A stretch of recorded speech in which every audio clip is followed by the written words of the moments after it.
Conseil des ministres s'est réuni ce mardi 26 septembre 2023 sous la présidence de M. Patrice Talon, président de la République. Les décisions ci-après ont sanctionné la séance.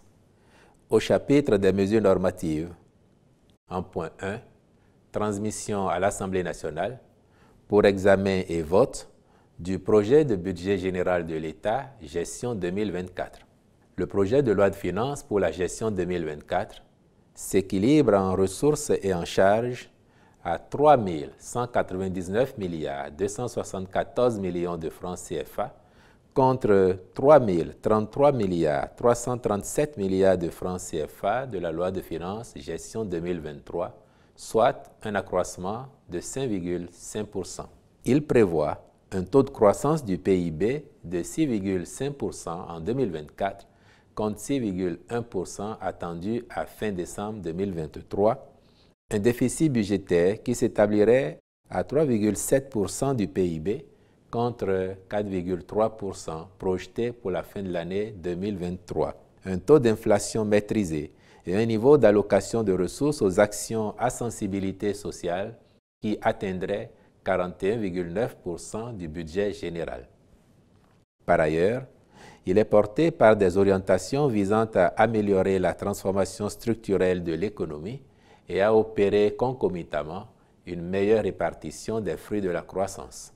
En outre, il réaffirme l'engagement du gouvernement de poursuivre la politique de redressement des comptes publics au service de l'équité, de la justice sociale et de l'investissement structurant, ainsi que les efforts de résilience de l'économie nationale face aux chocs exogènes et aux effets néfastes des changements climatiques. Il est à relever que les ressources du budget de l'État pour la gestion 2024 sont chiffrées à 2 076 milliards de francs CFA contre 1 840 milliards de francs CFA prévus dans le scénario initial de la loi de finances 2023. Elles sont donc en augmentation de 236 milliards de francs CFA correspondant à un taux de progression d'environ 12,8%.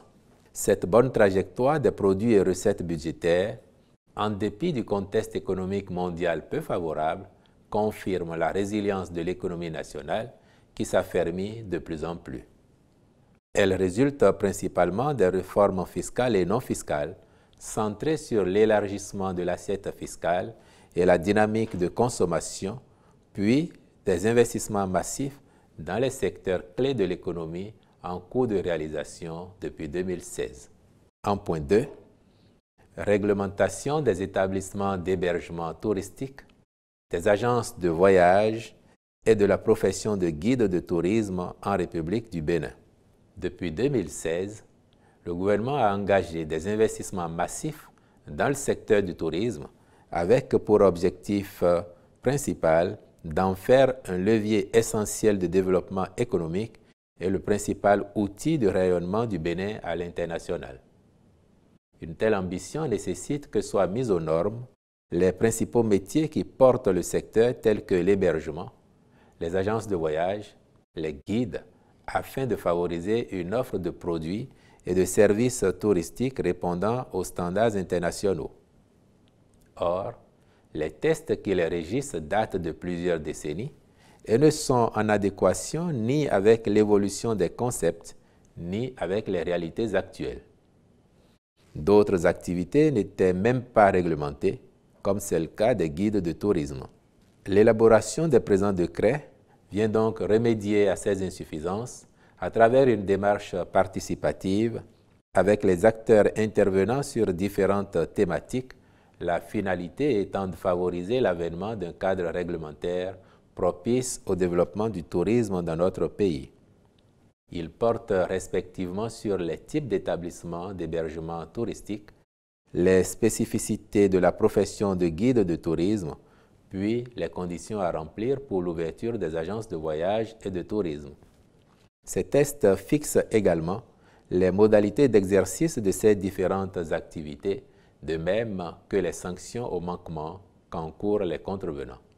En point 3, création du registre social unique RSU. La mise en place de cette base de données est justifiée par la nécessité de développer des synergies entre différents projets et initiatives en matière de protection sociale dans le cadre de l'effectivité de l'assurance pour le renforcement du capital humain, ARCH. Ce système d'information s'accommode avec les processus d'inscription et de décision quant à l'éligibilité et la collecte des informations sur les bénéficiaires potentiels des programmes de protection sociale. Il sera périodiquement mis à jour grâce à une enquête qui produit des données pertinentes sur les catégories de ménages non pauvres, pauvres non extrêmes et pauvres extrêmes.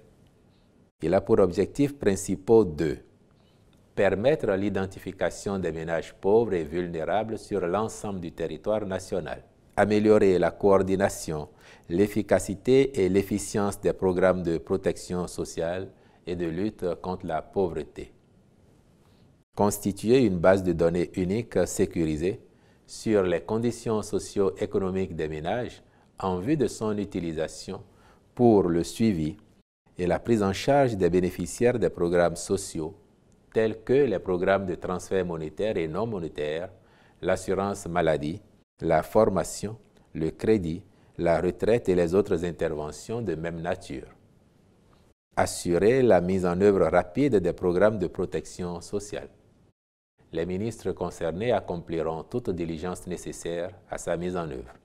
Au titre des communications, en point 1, recrutement et formation de 105 fonctionnaires des eaux, forêts et chasses au titre de l'année 2023. Les effectifs de cette corporation sont en deçà des ratios recommandés pour assumer convenablement l'étendue des missions à elle assignées dans le contexte actuel d'enjeux sécuritaires et de résilience au changement climatique.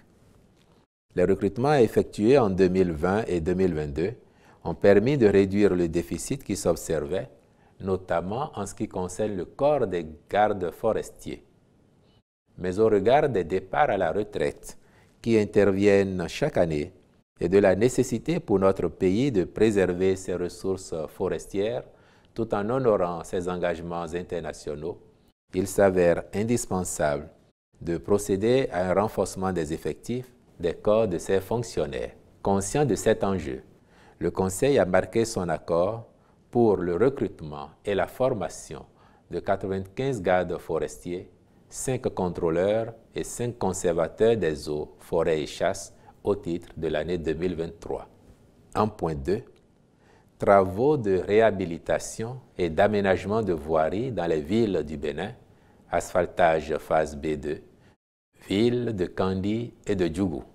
À la suite de l'appel d'offres organisé par la Société des infrastructures routières et de l'aménagement du territoire, SIRAT-SA, pour la sélection des entreprises devant exécuter les travaux de la deuxième phase du projet asphaltage, les lots concernant les villes de Kandi et Djougou sont restés infructueux, les soumissionnaires n'ayant pas satisfait à tous les critères techniques et financiers préalablement définis.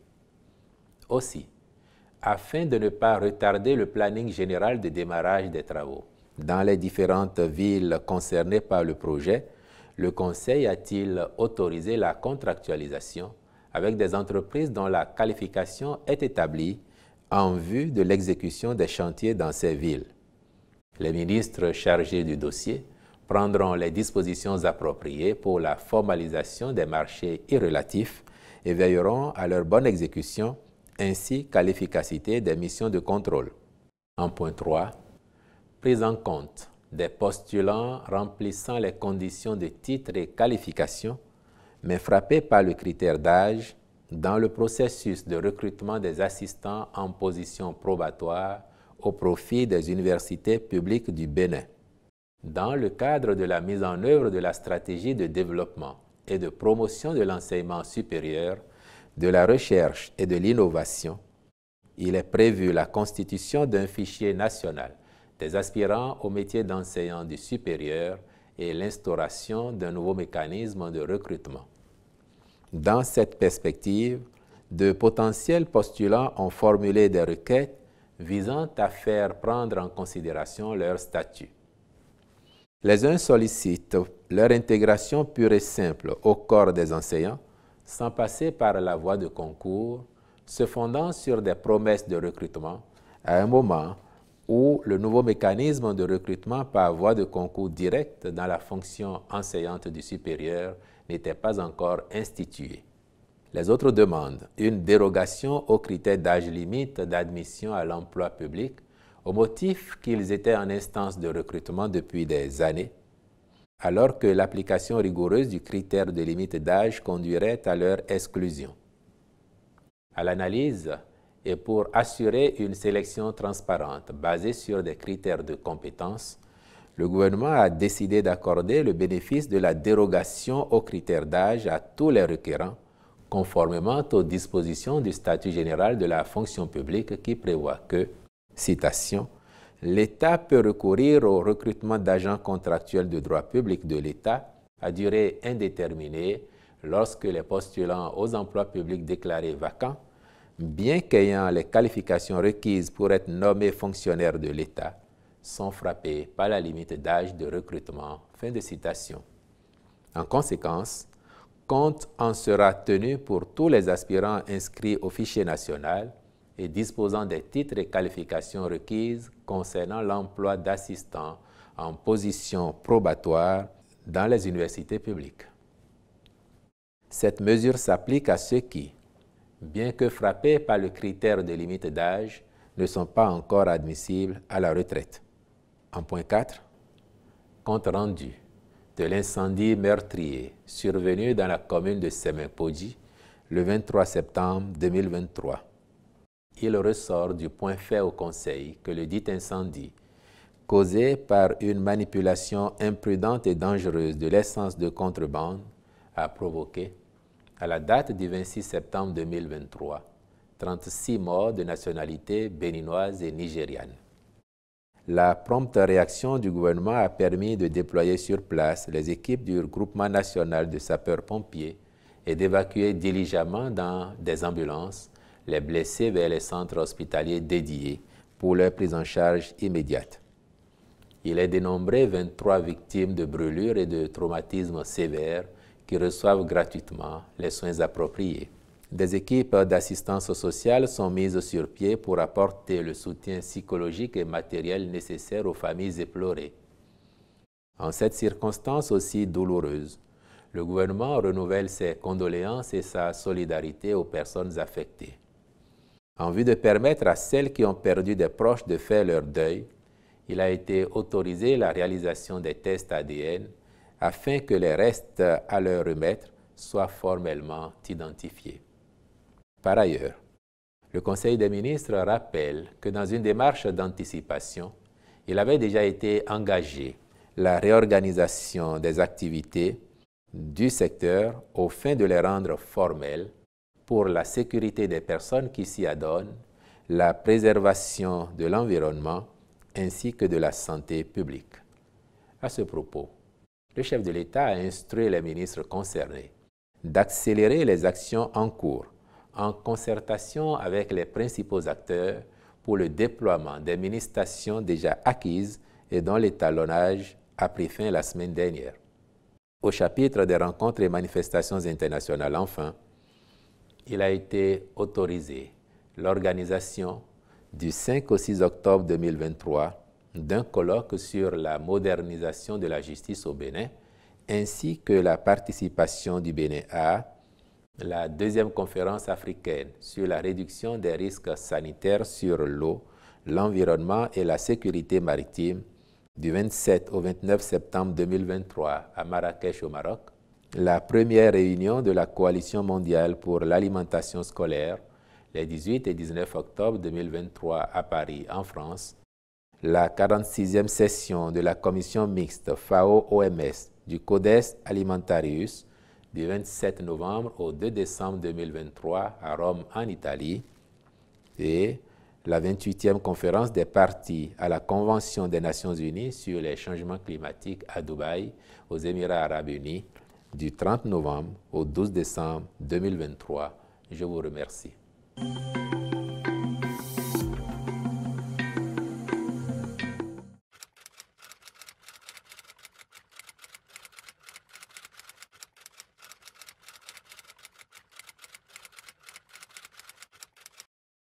votre préoccupation, elle est légitime.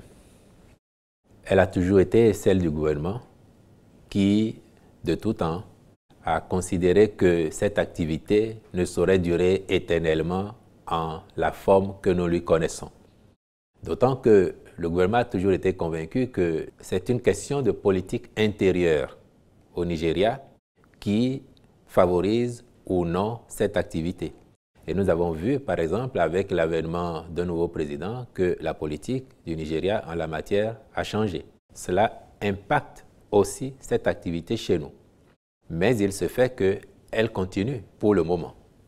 Sauf que ce gouvernement avait déjà pris la mesure de la situation depuis quelques années, à telle enseigne que depuis au moins 2 ans, je peux vous le dire, des séances de travail sérieuses ont eu lieu. La prospection a eu lieu hors de notre pays pour identifier des fabricants potentiels de mini-stations qui pourraient convenir à notre environnement afin que les acteurs soient reconvertis dans le secteur formel. Et pour tous ceux qui sont attentifs dans la ville de Cotonou notamment et environ, ils ont dû remarquer depuis quelque temps que sur certains axes, devant certaines devantures, il y a des socles en béton qui sont posés. C'est précisément parce que le gouvernement travaille sur la question que le comité qui est à pied d'œuvre a identifié en lien avec les mairies les endroits où les mini-stations pourraient être posées. Et je peux vous dire aussi que sur au moins 5000 mini-stations que le gouvernement avait décidé de commander, nous avions déjà réceptionné 2000 au moins, pour lesquels le travail d'étalonnage était en cours, lequel a été achevé, ainsi que le compte-rendu vient de l'indiquer la semaine dernière seulement. La société qui est en charge de ça a travaillé avec les maires des communes concernées, notamment les maires des communes du Grand Okoué, qui vont avoir dans la première phase le déploiement de ces mini-stations, ainsi que les communes dans lesquelles, à ce jour, il n'y a pas de station-service formelle identifiée. Donc, cette conjoncture malheureuse qui fait que nous avons perdu des concitoyens, mais aussi nos voisins de l'Est en ont perdu, et je m'incline à nouveau devant leur mémoire. Cette conjoncture négative vient indiquer que le gouvernement a eu raison d'anticiper sur cette question et d'envisager déjà des mesures pour sécuriser cette activité, mais surtout pour formaliser le secteur et faire en sorte que nous n'assistions plus à ce spectacle dans notre pays, que les conditions de conservation et de distribution des produits pétroliers soient de nature à assurer la sécurité aux acteurs, mais davantage à l'ensemble de la population.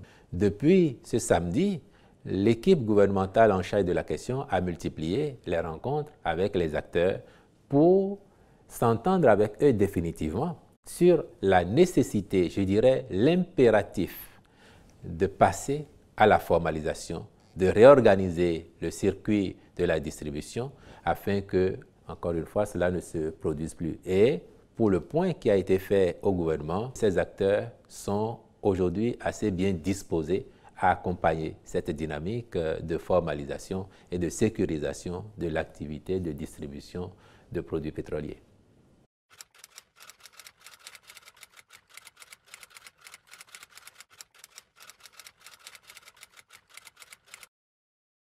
À titre individuel, le Bénin a toujours eu des relations particulièrement chaleureuses avec le peuple frère du Niger. Il n'y avait aucune ombre sur le tableau des relations bilatérales entre le Bénin et le Niger. Et puis, vous pouvez, en circulant, voir le nombre de ressortissants nigériens qui vivent au Bénin dans la paix et dans la quiétude, comme de l'autre côté, vous pouvez voir aussi nos compatriotes qui sont établis dans ce pays pour apprécier la qualité des relations entre le Bénin et le Niger. Il se fait que cette actualité que vous évoquez, que nous vivons tous, est davantage une actualité communautaire plutôt que bilatérale.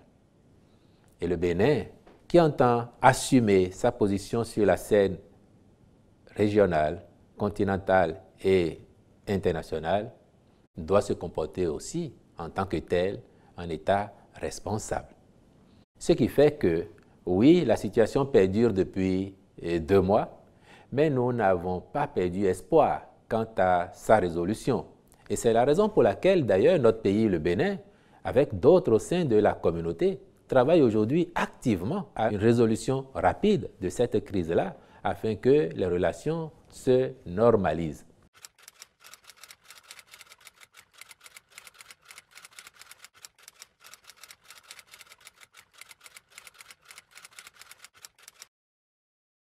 Je suis convaincu que dans votre quartier, même lorsque vous livrez une partie de football entre copains, vous n'apprécierez jamais qu'un de vos coéquipiers se saisisse de la balle et vous fasse un autogol, sous prétexte que vous êtes en difficulté ou bien que vous avez déjà marqué beaucoup de buts et qu'il peut permettre à l'adversaire d'en mettre. Je suis sûr que vous n'accepteriez pas ça. Je suis sûr que vous comprendriez d'autant moins que les guépards soient en train de jouer et que l'un d'eux se saisisse de la balle, se retourne contre son gardien et tire dans les buts.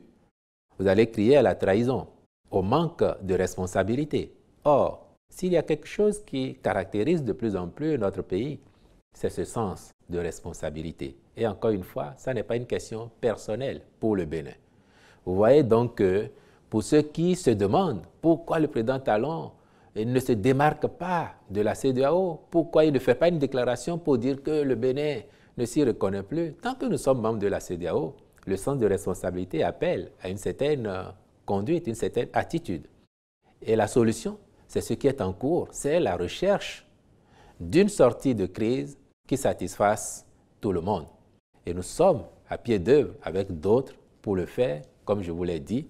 Et si demain, pour vous convaincre définitivement de ce que ça n'est pas une question bilatérale, si demain, dans 24 heures, dans une semaine, dans 2 semaines, dans 5 jours, la CEDEAO arrive à trouver une solution avec le Niger, soyez rassurés que les instants d'après, tout ce qui doit être fait par le Bénin sera fait. Et à partir de ce moment-là, nous avons bon espoir que les relations reviendront au beau fixe comme elles l'avaient toujours été avant cette situation déplorable. Et donc, voilà les assurances que je peux vous donner et vous réitérer que les seules motivations du gouvernement du Bénin et de son chef, c'est de préserver la stabilité et la sécurité dans la sous-région et par ricochet, celle du Bénin.